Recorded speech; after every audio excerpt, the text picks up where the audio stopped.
प्रथम ऋषभ जिन धर्म कर, सन्मति चरम जिनीश, विघ्न हरन मंगल करन, भवतम दुरित दिनेश। वाणी जिन मुख ते खिरी, परिगणाधिप कान, अक्षर पदमय विस्तरी, करहि सकल कल्याण। गुरु गणधर गुणधर सकल, प्रचुर परम्पर और, व्रत तप धर तनु नगन तल, वंदो वृष शिरमौर, वंदो वृष शिरमौर। त्रिभुवन तिलयं देवं, वंदिता त्रिभुवनिन्द्र परिपूज्यम्, वोच्चं मणुपिहाओ, भवीय जनानंद जननीयो। त्रिभुवन तिलक शत इंद्र वंदित, देव श्री अरहंत को, कर नमन कहूँ अनुप्रेक्षाएं, भाव्य को सुख कर हो।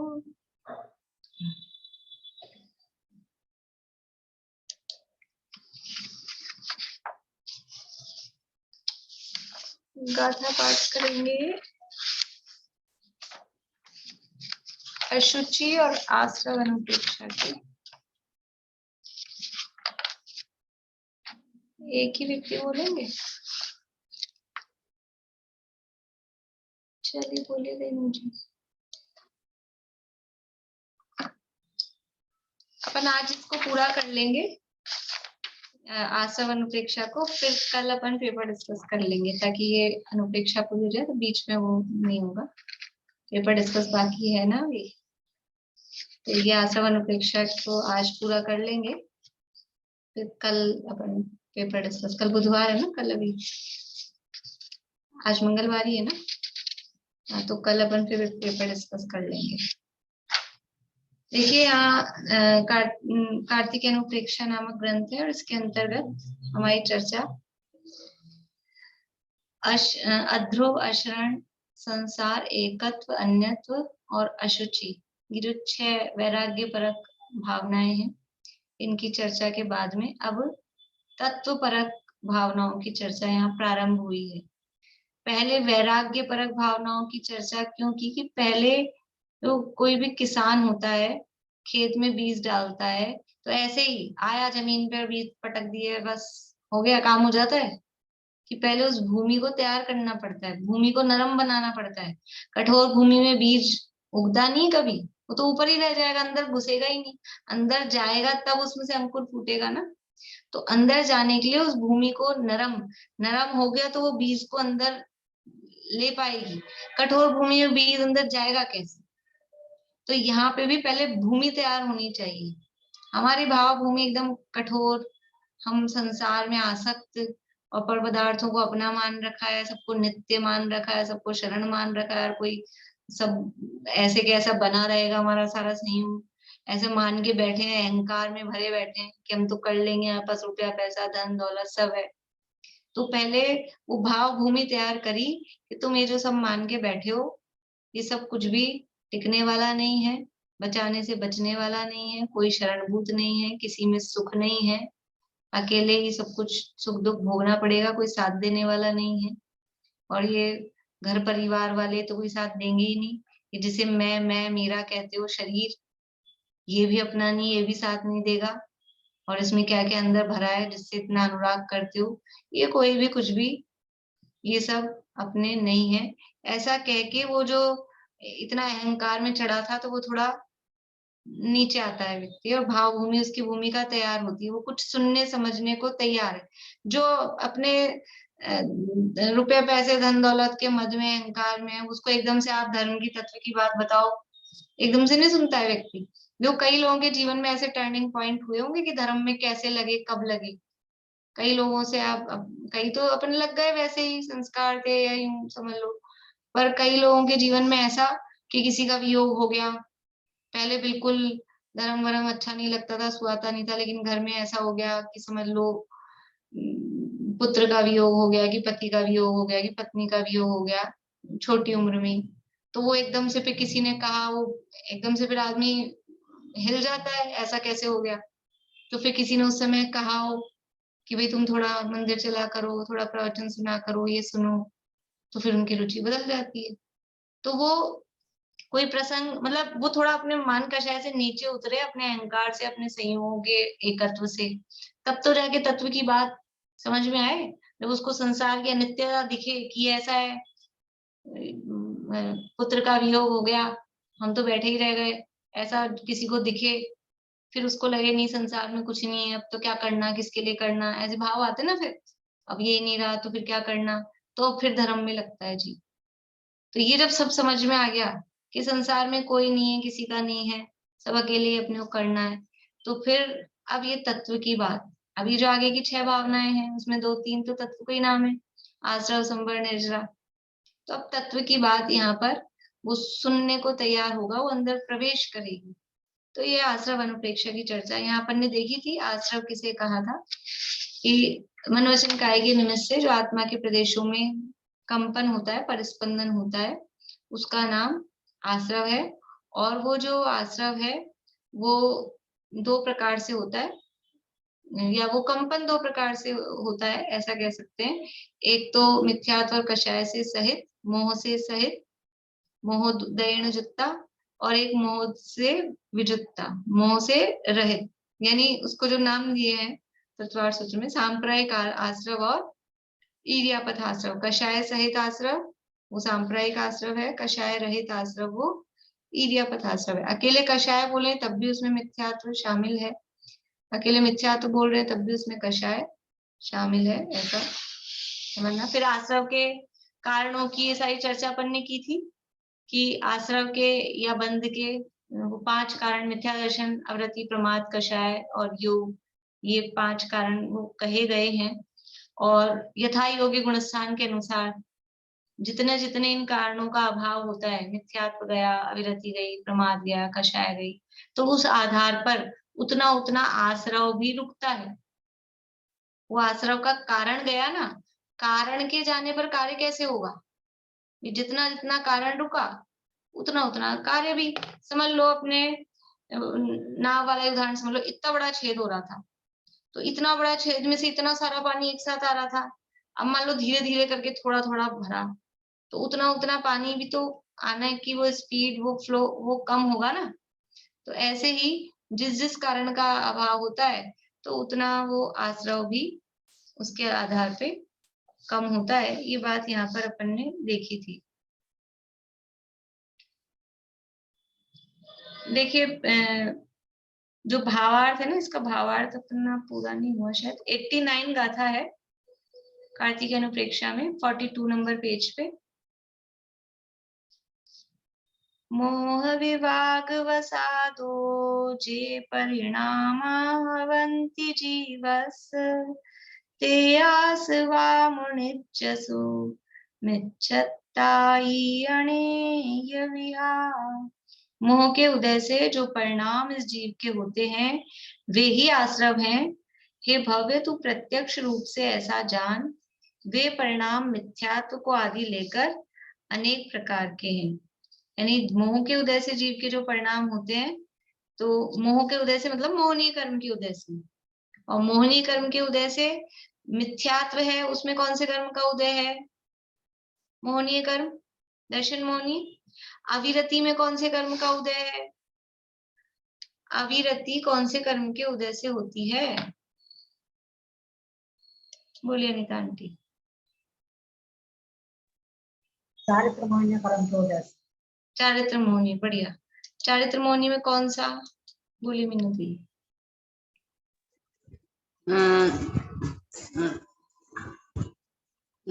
एक मिनट है। ये चार कषाय में पहला अनंतानुबंधी के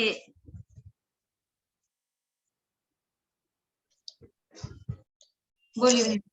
प्रत्याख्यान बदन कसाय। हाँ, अप्रत्याख्यान और प्रत्याख्यान दोनों। हाँ, दोनों ही मान लीजिए। दोनों। अप्रत्याख्यानावरण वो देशकृत की घातक है, प्रत्याख्यानावरण वो सकल विरति घातक है।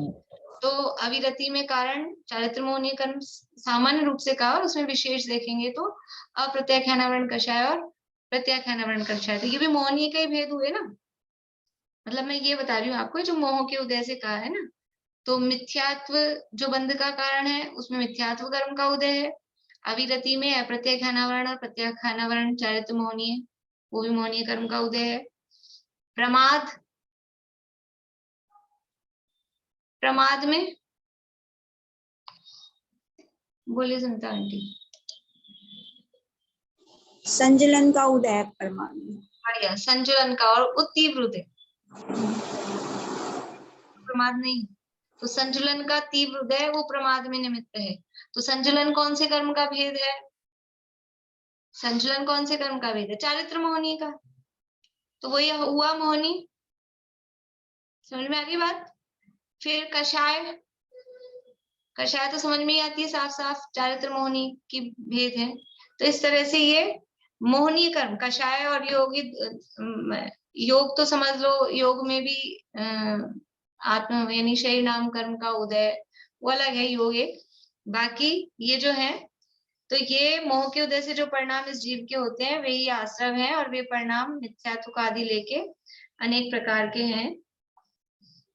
ये सब मोह के उदय से हो रहे हैं। तो ये जो कौन कौन से हो रहे हैं? मिथ्यात्व, वृत्ति, प्रमाद, कषाय, ये मुख्य रूप से ये सब मोह के उदय से हो रहे हैं। ठीक है। भावार्थ, कर्म बंध के कारण आश्रव हैं, वे मिथ्यात्व, अविरति, प्रमाद, कषाय और योग के भेद से 5 प्रकार हैं। उनमें स्थिति अनुभाग रूप बंध के कारण मिथ्यात्वादी 4 ही हैं। सो ये मोह के उदय से होते हैं। और जो योग है वे समय मात्र को बंध करते हैं, कुछ भी स्थिति अनुभाग को नहीं करते। यानी कर्म बंध 4 प्रकार का होता है। बंध के 4 भेद हैं। कौन से 4 भेद हैं? प्रकृति, स्थिति अनुभाग, प्रदेशास, तद विधेय सूत्र है, 8वें अध्याय में सूत्र है। पैडी स्थिति अनुभाग, उसमें गाथा भी थी अपने द्रव्य संग्रह में। तो प्रकृति बंध, स्थिति बंध, अनुभाग बंध और प्रदेश बंध, ये 4 बंध के भेद हैं। इसमें से जो स्थिति बंध और अनुभाग बंध है वो ही मूल रूप से जीव को दुख के कारण है, कि उसमें कर्म आते हैं, कर्म जीव के साथ रहते हैं कुछ समय तक, लंबे समय तक, और वो फल देते हैं। अनुभाग बंध मतलब उनमें फल देने की शक्ति। तो जीव को जो तकलीफ होती है, कर्म आए, अकेले आने से कोई तकलीफ नहीं है, और वो कौन सी प्रकृति के आए और कितनी संख्या में आए उससे भी कोई तकलीफ नहीं होती है। तकलीफ होती है असली तो फल से, और वो जितने समय तक जीव के साथ रहेगा तब तक वो संसार में रहेगा। तो स्थिति और अनुभाग ये कर्म के दुख, जीव को दुख देने में निमित्त बनते हैं। और ये स्थिति और अनुभाग बंध में कारण क्या है? 5 कारण है बंध के। 5 कारणों में से स्थिति और अनुभाग बंध, देखो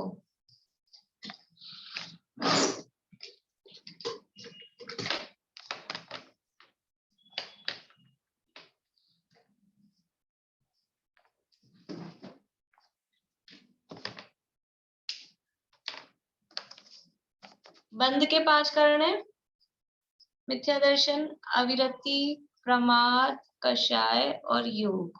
ठीक है, ये एक तरफ तो 5 कारण है, और एक तरफ है बंध के प्रकार, बंध के भेद।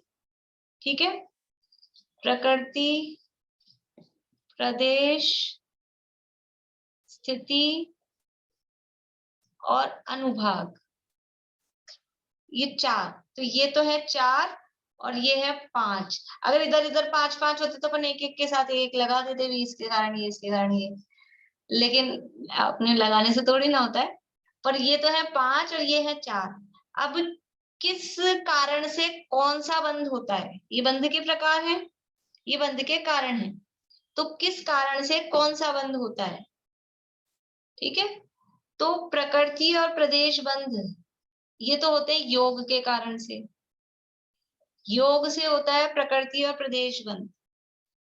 और इन चारों से मिथ्या दर्शन, अवृत्ति, प्रमाद, कषाय, ये 4 हैं। तो इनको लास्ट वाले के अकेले नाम से कषाय भी बोल देते हैं शॉर्ट करने के लिए। नहीं तो इन चारों से होता है स्थिति और अनुभाग बंध। मिथ्या दर्शन, अवृत्ति, प्रमाद, कषाय, इन चारों से तो होता है स्थित कर्मों की स्थिति और अनुभाग बंध। और योग से होता है प्रकृति और प्रदेश बंध।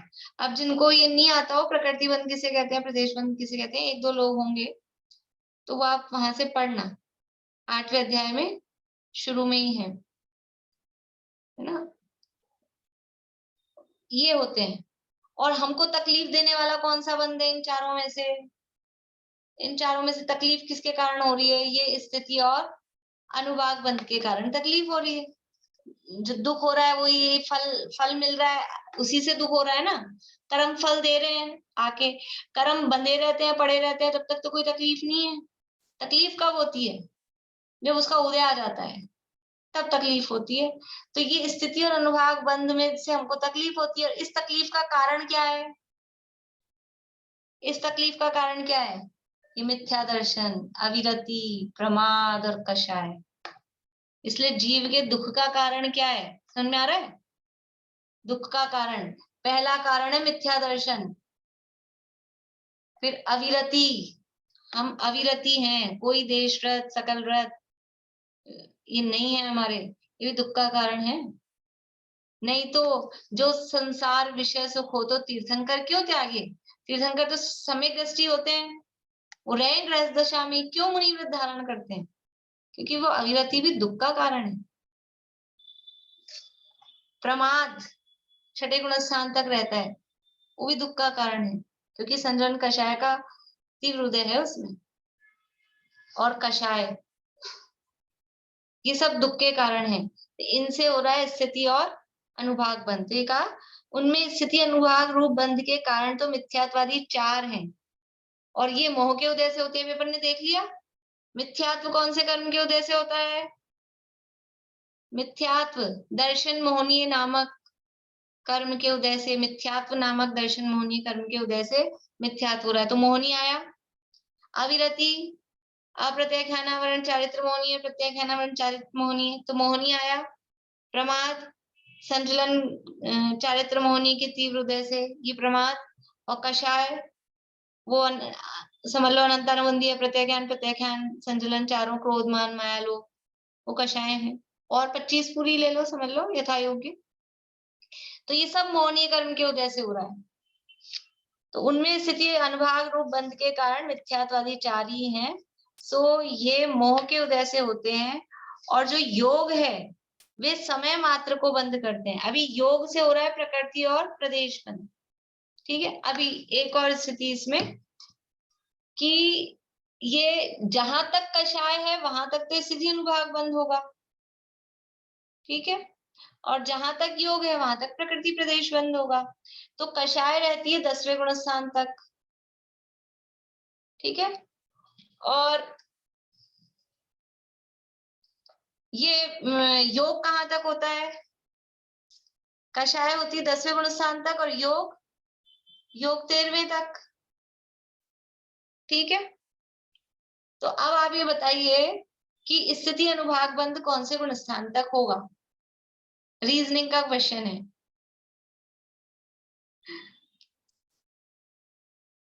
कषाय से स्थिति अनुभाग बंद होता है, योग से प्रकृति प्रदेश बंद होता है, कषाय 10वें गुण स्थान तक रहती है। तो स्थिति अनुभाग बंद कौन से गुण स्थान तक होगा? मुझे ये देखना है कि सबसे नए व्यक्ति को समझ में आया कि नहीं आया, ठीक है। जिनको आ गया वो तो उंगलियों से ही बता रहे हैं। कहाँ गए? और हाँ, हीरा जी समझ में आ रहा है कि नहीं आपको? नहीं आ रहा?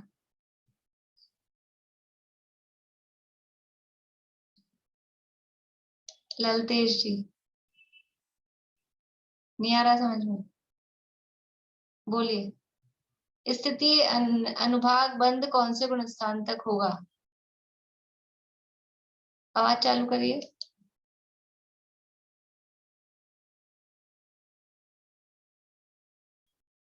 आवाज चालू करिए।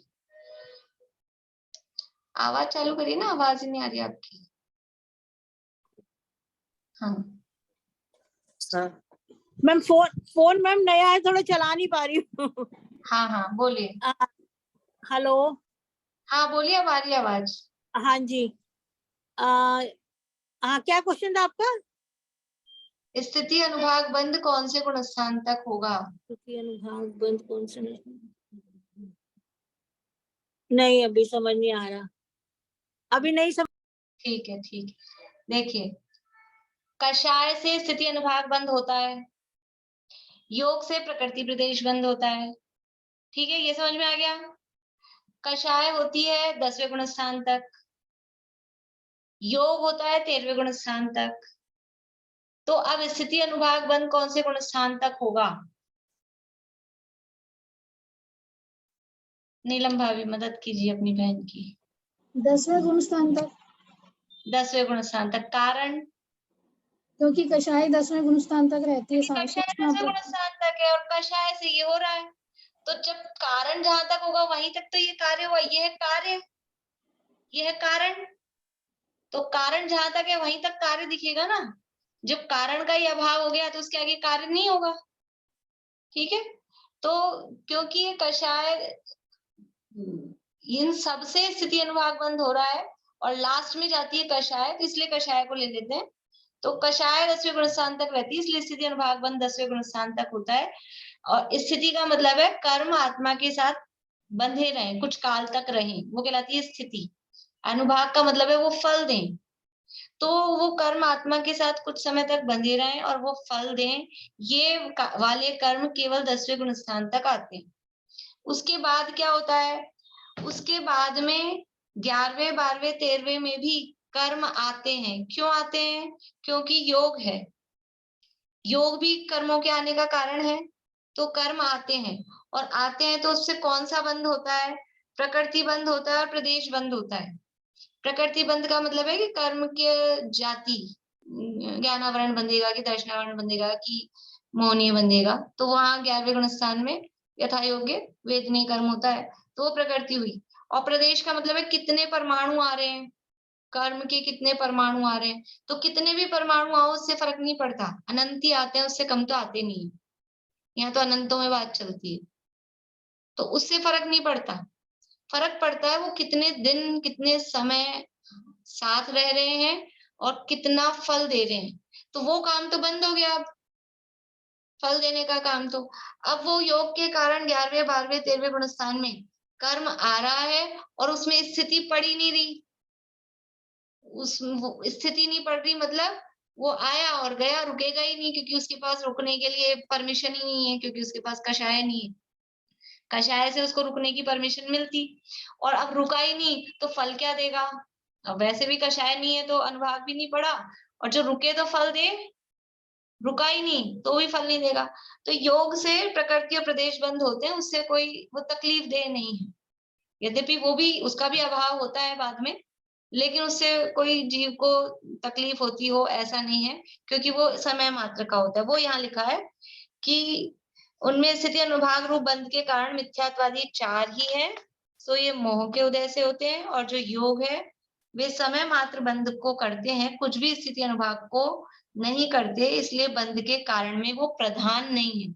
इसलिए योग को ज्यादा समझ लो जिनवाणी में हाईलाइट नहीं किया, क्योंकि उससे क्या हो रहा है, कोई अपने को फर्क नहीं पड़ रहा ना। उसी चीज को मुख्य किया जाता है जो अपने सुख दुख में ज्यादा कारण बनती हो। जिनवाणी में उसी को मुख्य किया जाता है ज्यादा।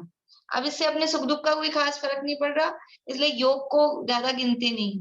तो दुख के कारण इसलिए क्यों कहते हैं मिथ्यात्व है, मिथ्यात्व है दुख का कारण, मिथ्यात्व और कषाय, तो क्योंकि इनके कारण ये स्थिति अनुभाग बंद पड़ रहा है। ठीक है, अभी एक आध जो भी हैं जिनको समझ नहीं आया तो इसको दोबारा से सुनना आप इतने सी बात को, तो मेरे हिसाब से समझ में आ जाएगा। एक दो बार वापस से सुनना धीरे धीरे ध्यान से। ठीक है, अब देखिए आगे। अब आश्रव को और दो प्रकार का कह रहे हैं। आश्रव के भेद अलग अलग तरह से किए जाते हैं, दो भेद किए जाते हैं, लेकिन वो दो भी अलग अलग टाइप से। जैसे पहला भेद हमने देखा स्वामी की अपेक्षा से कि सांप्रदायिक आश्रव और इर्यापथ आश्रव, कषाय सहित और कषाय रहित जीवों को होने वाला। और एक भेद अपन ने देख लिया था ऊपर, द्रव्य आश्रव और भाव आश्रव, पहली गाथा के भावार्थ में, है ना, कि जो पुद्गल वर्गणा कर्म रूप परिणमती है वो द्रव्य आश्रव, और जो जीव के प्रदेश चंचल होते हैं उसको भाव आश्रव। ये दो हो गए। अब और पुण्य पाप के भेद से आश्रव को दो प्रकार का कहते हैं। गाथा नंबर है 90 नंबर की गाथा है। गाथा पीछे बोलेंगे, रजनी जी आप बोलिएगा गाथा पीछे। कम्मं पुण्यं पावम, कम्मं पुण्यं पावम, हेउं ते सिं च होन्ति सच्चिदरा, एवं तेसिं च होन्ति सचिद्दरा, मंदकसाया सच्छा, मंदकसाया सच्छा, दिव्यकसाया असच्छाहु, तीव्रकसाया असच्छाहु। कम्मं पुण्यं पावम, हेउं ते सिं च होन्ति सच्छिदरा, मंदकसाया सच्छा, दिव्यकसाया असच्छाहु। कम्मं पुण्यं पावम, हेवं तेसिं च होन्ति सचिद्दरा, मंदकसाया सच्छा, तीव्रकसाया असच्छाहु। देखिए, कम्मम यानी कर्म, पुण्यम पावम, पुण्य और पाप, ये दो प्रकार के कर्म बताए। कर्म दो प्रकार के, पुण्य और पाप। हेउम यानी हेतु, हेतु यानी कारण, तेसिम यानी उनका, उनके जो कारण है, च यानी और उनके कारण, होन्ति यानी होते हैं। यानी कर्म दो प्रकार के हैं, पुण्य पाप, और उनके कारण भी कैसे होंगे जब कर्म दो प्रकार के हैं और अपोजिट दिख रहे हैं पुण्य और पाप, तो उनके कारण भी तो एक ही कारण तो नहीं हो सकता फिर। तो उनके कारण भी कैसे हैं, सच्छिदरा, सच्छिदरा में सत्य, सत और इतर, सच इधर इतर ऐसा शब्द है, तो उसकी संधि हुई है वो प्राकृत में, तो सच्छिदरा। तो उनके कारण भी सच, सच यानी सत्य, सत्य यानी प्रशस्त पुण्य रूप, और इतर, इतर यानी उसका अपोजिट, तो वो होगा असच, असच यानी असत यानी अप्रशस्त, प्रशस्त और अप्रशस्त। सच्चिदरा, इतर, इतर शब्द है, इतर का मतलब है, इतर शब्द अपन ने पढ़ा है कहीं, इतर शब्द पढ़े हैं कि नहीं कहीं, कहाँ पढ़े हैं, बोलिए रेखा जी। नित्य निगोद, इतर निगोद, और अपने ग्रंथ में कहीं अपन, बोलिए अनिता आंटी।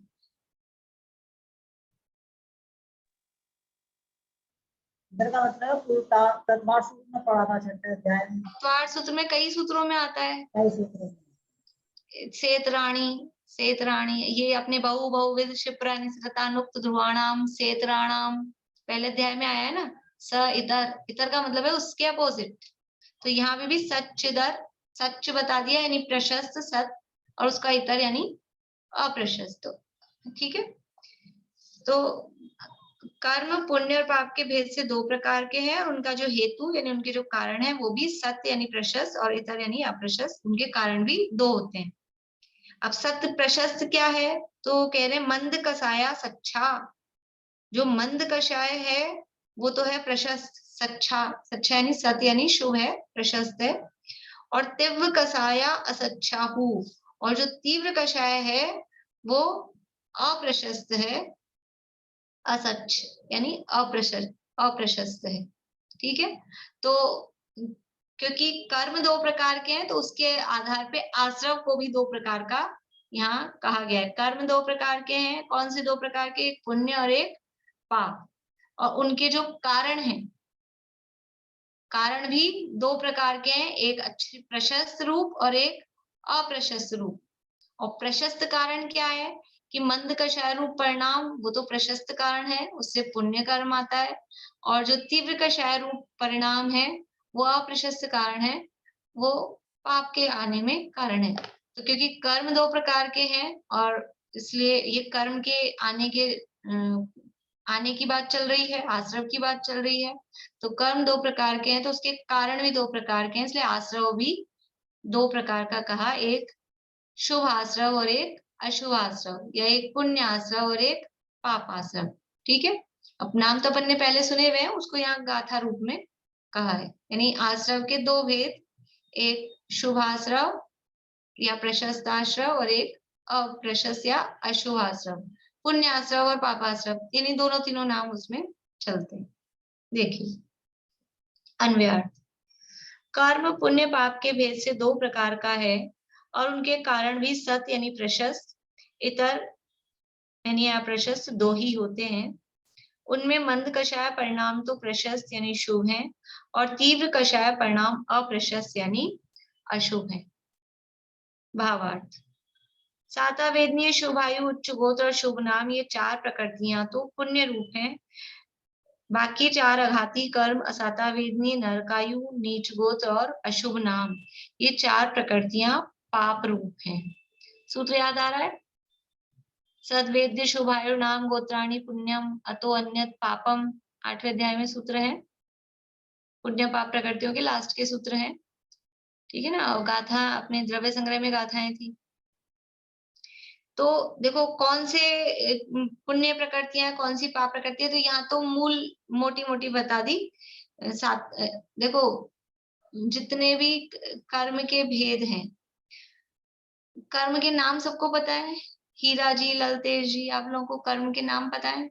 8 कर्म होते हैं, नहीं पता? 8 कर्मों के नाम पता है ना, ज्ञानावरण, दर्शनावरण, वेदनीय, मोहनीय, आयु, नाम, गोत्र, अंतराय। तो इनमें से 4 कर्म है घातिया, 4 कर्म है अघातिय। ज्ञानावरण, दर्शनावरण, मोहनीय और अंतराय, ये 4 हैं घातिया कर्म। वेदनीय, आयु, नाम, गोत्र, ये 4 हैं अघातिया कर्म। वेदनीय, आयु, नाम, गोत्र, ये 4 अघातिया हैं। तो जितने भी घातिया कर्म है, नाम ही उनका घातिया है। घातिया है मतलब मारते हैं, घात करते हैं। तो वो अच्छे हो सकते हैं क्या? मारने वाले, पिटाई करने वाले, घात करने वाले, तो उनका नाम ही घातिया, इसलिए वो तो सारे के सारे पाप रूप हैं। घातिया सारे के सारे पाप रूप हैं। अब कौन से फिर आप पुण्य पाप का भेद किस में कर रहे हो? कि पुण्य पाप का भेद तो अघातिया कर्मों में है। मतलब किस में है? वेदनीय, आयु, नाम और गोत्र, इनमें ही पुण्य पाप का भेद है। बाकी अघातिया तो सारे के सारे पाप रूप ही है। तो वेदनीय, आयु और गोत्र, इनकी तो प्रकृतियां है कम। वेदनीय की 2 है, तो एक पुण्य रूप है, एक पाप रूप है। गोत्र की 2 है, उच्च गोत्र, नीच गोत्र, वो एक पुण्य रूप है, एक पाप रूप है। आयु 4 है, उसमें से 3 पुण्य रूप है, शुभ है, एक नरकायु, वो पाप रूप है।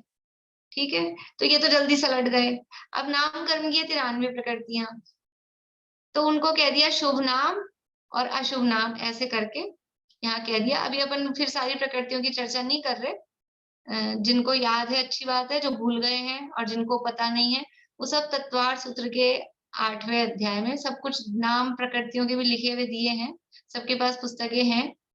तो मेरे ख्याल से जिज्ञासा रहनी चाहिए, जो भूल भी गए तो एक बार खोल के जरूर उसको देख लेना चाहिए। तो कुल प्रकृतियां हो जाती हैं 8 कर्मों की मिला के, उनके भेद प्रभेद मिला के 148। 148 में कितनी पुण्य प्रकृतियां हैं, कितनी पाप प्रकृतियां हैं? 148 में पुण्य प्रकृतियां कितनी हैं, पाप प्रकृतियां कितनी हैं?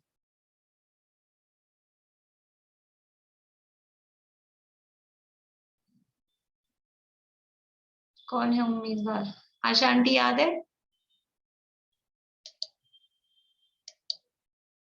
नहीं है?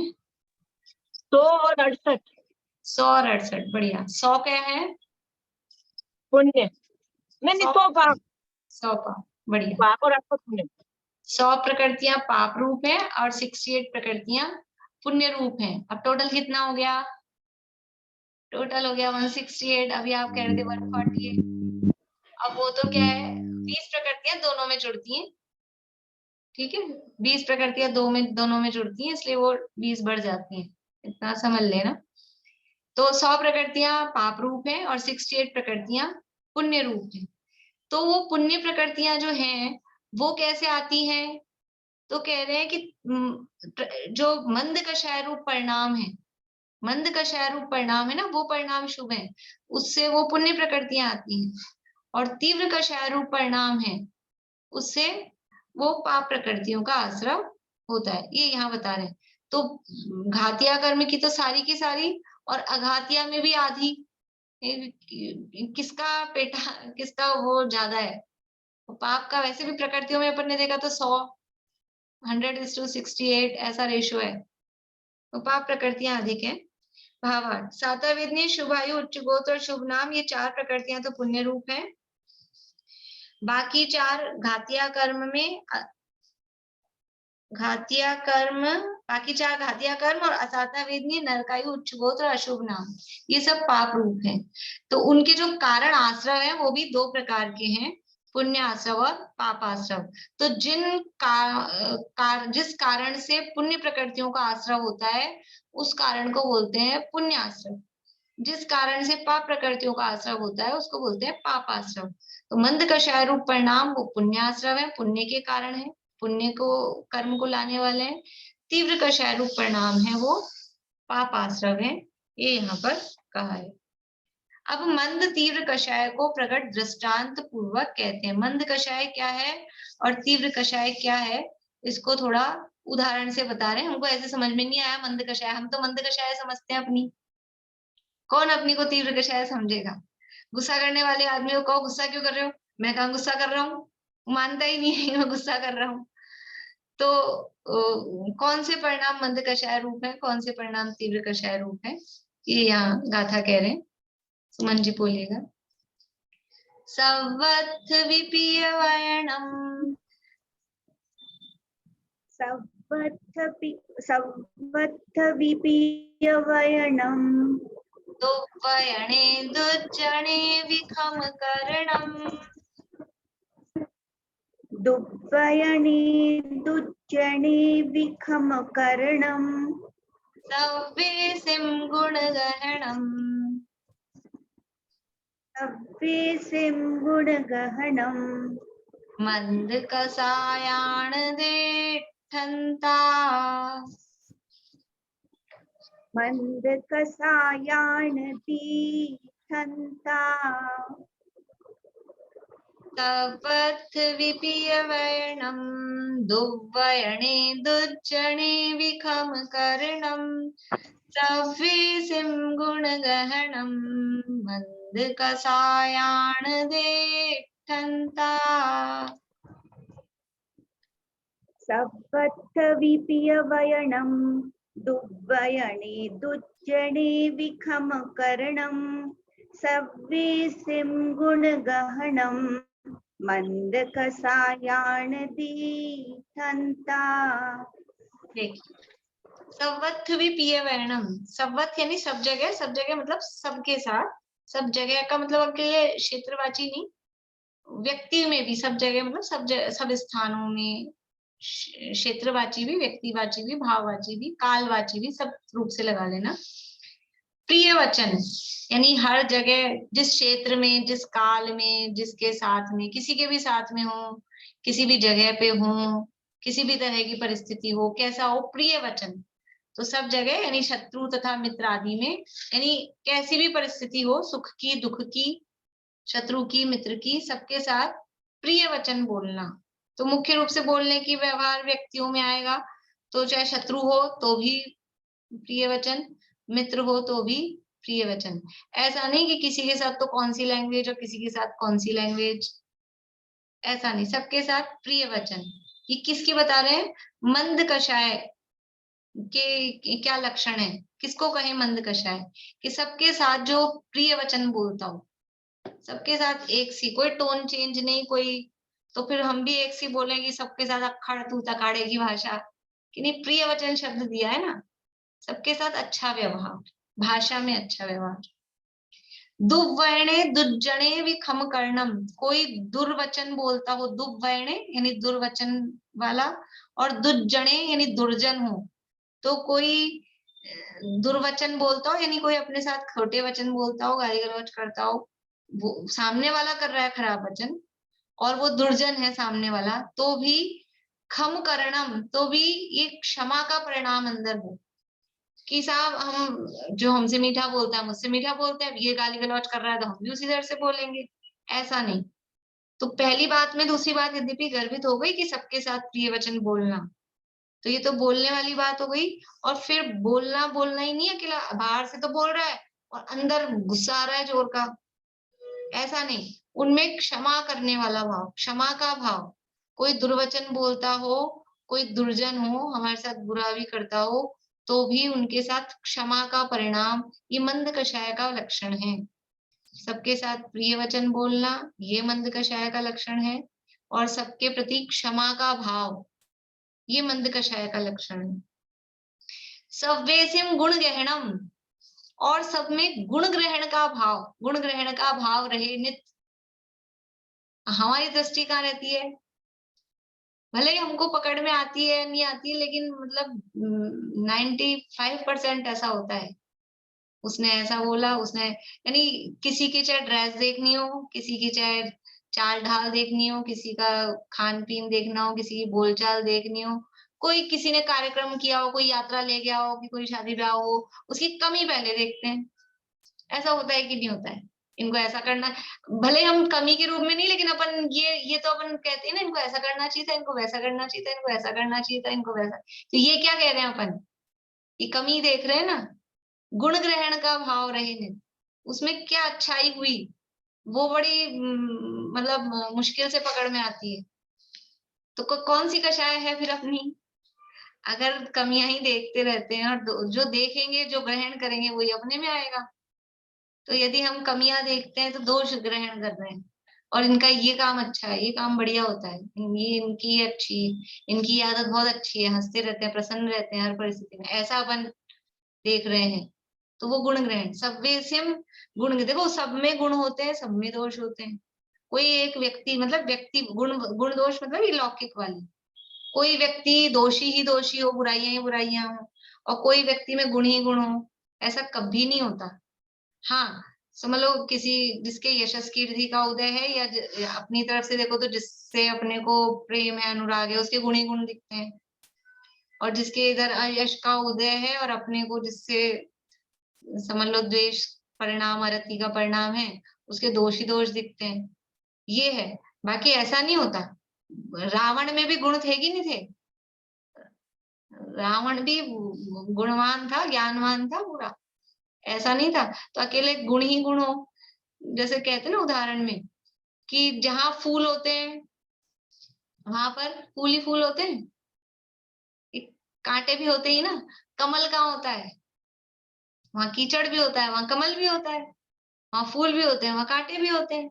तो सभी ऐसे ही, जहाँ गुण है वहां दोष भी है, लौकिक गुण दोष तो वो होते हैं। तो हम क्या देख रहे हैं, हम क्या ग्रहण कर रहे हैं उसमें से। संजीव, अभी टाइम तो अपना हो गया, मैं पूरा करने में सोच रही थी इसमें, क्योंकि ज्यादा कुछ है नहीं, लेकिन मैं सुनाती हूँ, संजीव जी बहुत सुनाते हैं उसको। कि एक बार एक व्यक्ति बगीचे में गया और फूल तोड़ने लगा, तो बोला, कहीं से आवाज आई उसको, ये क्या कर रहे हो, बोले फूल ले रहा हूँ। तो बोले फूल फूल ले रहे हो, कांटे तो छोड़ ही दो, कांटों को भी तो लो। तो वो बोला कि कांटे क्यों लूंगा, फूल ही तो लूंगा। बोले यहाँ तो बड़े समझदार बनते हो, और दुनिया में क्या करते हो, दुनिया में तो दोष दोष ग्रहण करते हो, गुणों को छोड़ देते हो। यहाँ फूल फूल चुन रहे हो, कांटे छोड़ रहे हो, और दुनिया में क्या करते हो, दुनिया में दोष दोष ग्रहण कर लेते हैं, इसमें ये इसमें ये। आप देखो किसी का कोई तकिया कलाम होता है ना, मतलब अपने को पसंद नहीं आता, मान लो कोई व्यक्ति का ऐसा कुछ होता है, बार बार में वो शब्द या कोई वाक्य कोई बोलता है, हमको पसंद नहीं आता और हम सोचते हैं कि ये अच्छा नहीं लग रहा है, या फिर हम उसको छुड़वाना चाहते हैं, तो पता नहीं उसको छुड़वा पाते हैं कि छुड़वा नहीं पाते।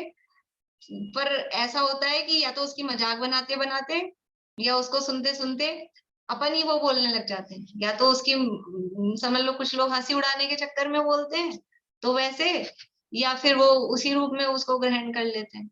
ऐसा होता है, बहुत बार देखा होगा आप लोगों के साथ भी, कभी हुआ होगा ऐसा कि वो किसी का वो शब्द अपन और ग्रहण कर लेते हैं। तो वो एक ह्यूमन नेचर भी है, बुराई जल्दी से पकड़ में आती है, उधर जल्दी जाता है जी। सव्यस्यम गुण गहनम मंद कसायाण दिठंता, ये सब मंद कषाय के दृष्टांत हैं। दिठंता, ये खाली 3 चीजें ही मंद कषाय नहीं है, ये उदाहरण दिए हैं। आप समझो बस ये 3 काम करना है मंद कषाय के लिए, ये 3 काम तो है ही। वास्तव में मंद कषाय क्या है कि आत्मा या समझ लो धर्म, देवशास, गुरु, जिनवाणी, जिनधर्म, आत्मा की बात, ये हमको सुहाती है तो मंद कषाय है। और एक देवशास गुरु के प्रति अरुचि है, धर्म के प्रति अरुचि है, आत्मा के प्रति अरुचि है, तो उसका नाम तीव्र कषाय है। बाहर में क्रोध नहीं कर रहा तो मंद कषाय नहीं, और बाहर में क्रोध कर रहा है तो तीव्र कषाय, तब तो दिख ही रही है, क्रोध ही दिख रहा है। लेकिन बाहर में क्रोध नहीं भी कर रहा है तो वो मंद कषाय नहीं है। आत्मा के प्रति, जिनवाणी, जिनधर्म, देवशास गुरु के प्रति अरुचि है तो वो तीव्र कषाय। पंचेंद्रिय विषयों में आसक्ति, वो तीव्र कषाय है। यहाँ तो दृष्टांत दिए हैं। इसके अलावा और शास्त्रों में आप देखेंगे, पंचेंद्रिय विषयों में जो आसक्त है, हम आराम से एसी चला के बैठ के टीवी देख रहे हैं चुपचाप, कोई गुस्सा नहीं है, जो कुछ कह रहा है उससे प्रेम से बोल रहे हैं, और किसी ने कुछ कर भी दिया तो भी हमारे क्षमा भाव है क्योंकि हमारा उनसे टीवी देख रहे हैं। तो इस प्रेम से बोलने का और क्षमा भाव का नाम मंद कषाय नहीं है कि वह हम तो आराम से टीवी देखेंगे, सबसे प्रेम से बोलेंगे, हमारे मंद कषाय। इसका नाम वो तीव्र कषाय है। आत्मा के प्रति अरुचि है, स्वाध्याय के प्रति अरुचि है, देवशास गुरु के प्रति अरुचि है, साधर्मियों के प्रति अरुचि है, तो तीव्र कषाय है। ये वास्तव में तीव्र कषाय का चिन्ह है। ये तो कुछ दृष्टांत दिए हैं। देखिए आगे गाथा मैं ही पढ़ देती हूँ, बुलवाती नहीं हूँ अभी। अपपसंसण करणम, देखो अपपसंसण 2 बार पे है, दोनों बार बोलेगा, आप निशान लगा लीजिए। पहले अप पसंसण यानी आत्म प्रशंसा, अपनी प्रशंसा, तो पसंसण। अपपसंसण करणम पूज्ये सुविदोष गहन शीलतम, पूज्ये सुविदोष गहन शीलतम, वेर धरणम च सुइरम तिव्र कसायाण लिंगाणी, लिंगाणी यानी चिन्ह, तीव्र कसायाण लिंगाणी, तीव्र कषाय के चिन्ह बता रहे हैं। ये कुछ उदाहरण, कुछ चिन्ह बता रहे हैं, है ना। इसके अलावा भी और भी उदाहरण और चिन्ह है, पर मुख्यता से बता रहे हैं। अपपसंसण करना, आत्म प्रशंसा, अपनी प्रशंसा करना, मैं ऐसा, मैं ऐसा, मैं ऐसा, मैं तो ऐसा कर देता हूँ, मैं तो ऐसे कर देता हूँ। ये दूसरों से नहीं करो तो मन ही मन में होती रहती है, मन ही मन में होती रहती है। दूसरों से तो कम करने में आती है, और अंदर ही अंदर वो तो ऐसा करते हैं, वो तो ऐसा करते हैं, मैं तो ऐसा, अंदर ही अंदर आत्म प्रशंसा चलती रहती है।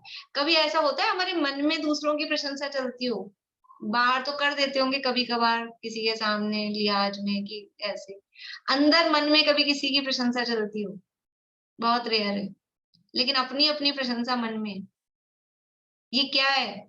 ये तीव्र कषाय का लक्षण है। और तीव्र कषाय से आश्रव किसका हो रहा है? वो असच्छा, अप्रशस्त कर्मों का, नीच गोत्र के आश्रव के कारण में कहा है आत्म प्रशंसा, पर निंदा। तो अपपसंसण करना, अब मैं ज्यादा डिटेल नहीं कर रही हूँ क्योंकि मुझे पूरा करने की इच्छा है, तो समझ लेना आप कितना इसमें आत्म प्रशंसा करना बहुत, वास्तव में पर निंदा, आत्म प्रशंसा, इसमें हमारा बहुत समय चला जाता है, पता ही नहीं चलता। अपने एक बार चालू हो जाए ना 2 लेडीज फोन पे, इसकी और उसकी, और कर्म कैसे बनते हैं, हमको लग रहा है ये पाप के उदय आ रहे हैं, पाप के उदय आ रहे हैं, नीच गोत्र का आश्रय होता है। कैसे आ रहे हैं? हमने तो किसी का बुरा ही नहीं किया। अरे फोन पे फ्री के फोन मिले थे ना पाप बांधने के लिए, जबरदस्ती की दूसरे की बुराई करने के लिए, अपनी गुणगान गाना और दूसरे की बुराई करना। ये सच में बहुत पापों को बढ़ावा मिल गया इन चीजों से। पहले पैसे रुपए लगते थे तो आदमी मतलब की बात करके जबरदस्ती का पाप तो नहीं बांधता था। फ्री के फोन है, फ्री अपने पास टाइम है, फोन किया 1 घंटा निकल गया पता ही नहीं चलता। पूज्येसु भी दोष गहन शीलत्तम, और पूज्येसु यानी पूज्य पुरुषों में भी यानी भी दोष गहन यानी दोष ग्रहण करने का शीलत्तम यानी स्वभाव, यानी जो पूज्य पुरुष है उनमें भी दोष ग्रहण करने का मतलब उनके भी दोष देखते हैं, उनमें भी दोष देख रहे हैं। जो अच्छे लोग हैं, विद्वान लोग हैं, पूज्य पुरुष हैं, उनमें से भी दोष ही ग्रहण करना। देखो ये भी ऐसे हैं, ऐसा होता है ना, मतलब पूज्येसु भी दोष ग्रहण करने का मतलब है कि किसी को भरत बाहुबली की कहानी सुनाई, नाटक दिखाया और फिर बोला अब अच्छा तुमको क्या शिक्षा मिली कि हाँ भाई भाई भी लड़े तो कोई दिक्कत नहीं है। ये है पूज्येसु भी दोष गहन, कि उसने अब नाटक दिखाया, उसको पूज्य पुरुष बताए, ये नहीं देखा कि वो वैराग्य लेके चले गए, वो दीक्षा लेके चले गए, ये नहीं दिखा, वो भी लड़े। यद्यपि एक्चुअल में तो लड़ाई हुई ही नहीं, अब वो भी कहानियां चल गई, लेकिन उदाहरण के लिए मैंने आपको बताया। तो ऐसा कोई मान लो किसी का कोई थोड़ी बहुत माइनस पॉइंट किसी का दिख जाए, बस वो देख के कि देखो वो भी तो करते हैं, हमने कर लिया तो क्या हो गया, वो भी तो करते हैं ऐसा। मान लो मुझ में कोई ऐसी, अब सबके अधिक भाव है और सब संसारी हैं, तो कोई कमी ऐसी हो तो फिर कोई आप देख के कि देखो वो भी तो करते हैं, अपन कर लिया तो क्या हुआ, कि ऐसा नहीं। तो पूज्येषु भी दोष गहन शीलत्तम, ये तीव्र कषाय का चिन्ह। वेर धरणम च सुईरम, वेर धरणम यानी वैर धारण करना, च यानी और, सुईरम सुचिर लंबे काल तक, सुईरम यानी सुचिर, सुचिर यानी लंबे समय तक, बहुत लंबे समय तक वैर धारण करके रखना, ये भी तीव्र कषाय के चिन्ह हैं।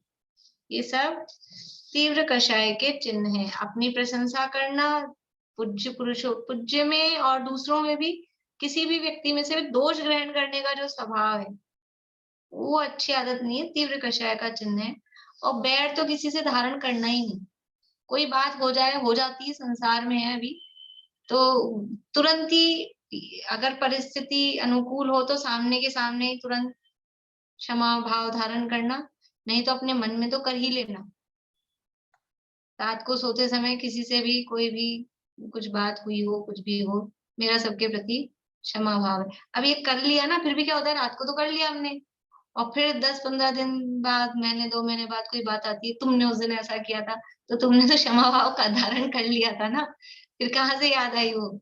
इसका मतलब होता नहीं है, वो सब पड़ा रहता है अंदर स्टॉक में, वो सब पड़ा रहता है।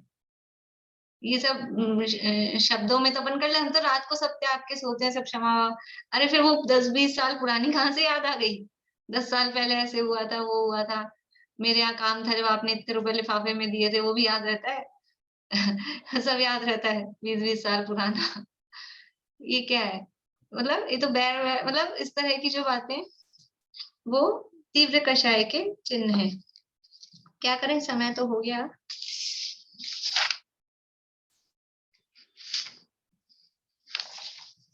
पढ़ ले एक बार, या ऐसा करेंगे कल एक अभी ले लेते हैं, एक फिर वो एक ही बचेगी, पढ़ ले 5-7 मिनट में।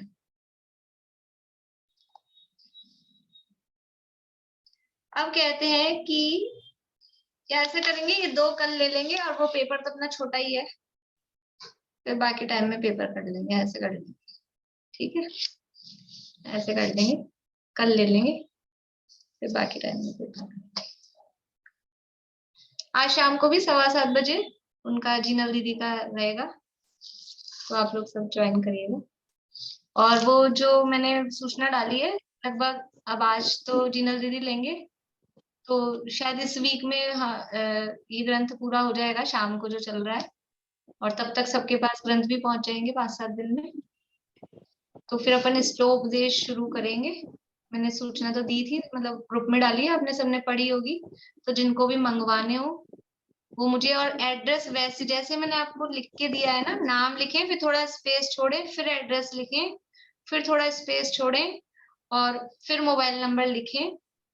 तो अगर आप ये चाहते हैं कि मेरा काम कम हो, तो मैं ऐसे कैसे फॉरवर्ड, मुझे आगे भेजना पड़ता है ना, तो उनको पढ़ने वालों को भी आसानी रहती है। आप एक ही साथ सब कुछ लिख दें, या फिर कभी कोई मोबाइल नंबर नहीं लिख रहा है, कभी कोई नाम अलग लिख रहा है, फिर एड्रेस अलग लिख रहा है, तो मुझे सबको कॉपी पेस्ट करना पड़ता है, तो मेरी मेहनत बढ़ जाती है। अगर आप थोड़ा बहुत ये मेरा सहयोग करना चाहते हैं, तो जैसे मैंने लिख के आपको दिया है, और किसी का एक का अच्छा लिखा हुआ होगा वो मैं आपको बता भेज दूंगी, इस तरह से लिख के भेजें स्पेस देके, तो मैं ऐसे कैसे फॉरवर्ड कर दूं आगे।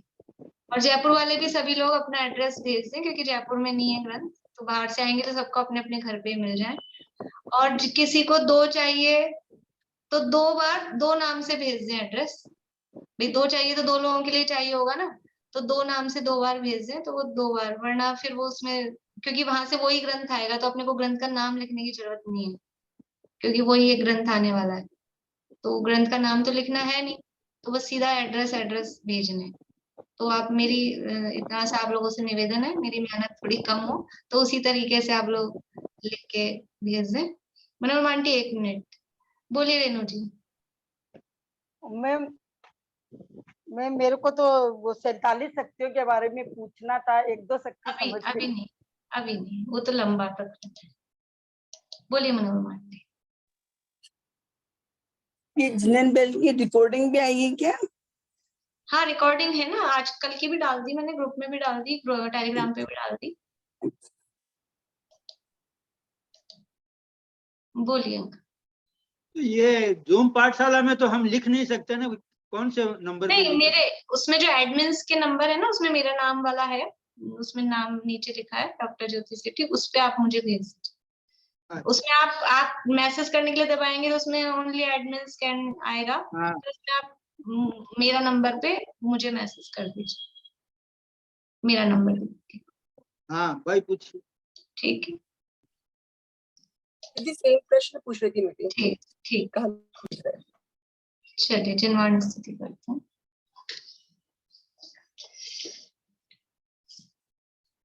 साची तो गंगा यह वीत रागवाणी, अविच्छिन्न धारा निज धर्म की कहानी, जामे अति विमल अगाध ज्ञान पानी, जहाँ नहीं संशय आदि पंक की निशानी, साची तो गंगा यह वीत रागवाणी, सप्त भंग जह तरंग उछलत सुखदानी, संत चित मराल वृंद रमे नित्य ज्ञानी, साची तो गंगा यह वीत रागवाणी, जाके अवगाहन ते शुद्ध होए प्राणी, भाग चंद निश्चय घट माहिया प्रमाणी, साची तो गंगा यह वीत रागवाणी,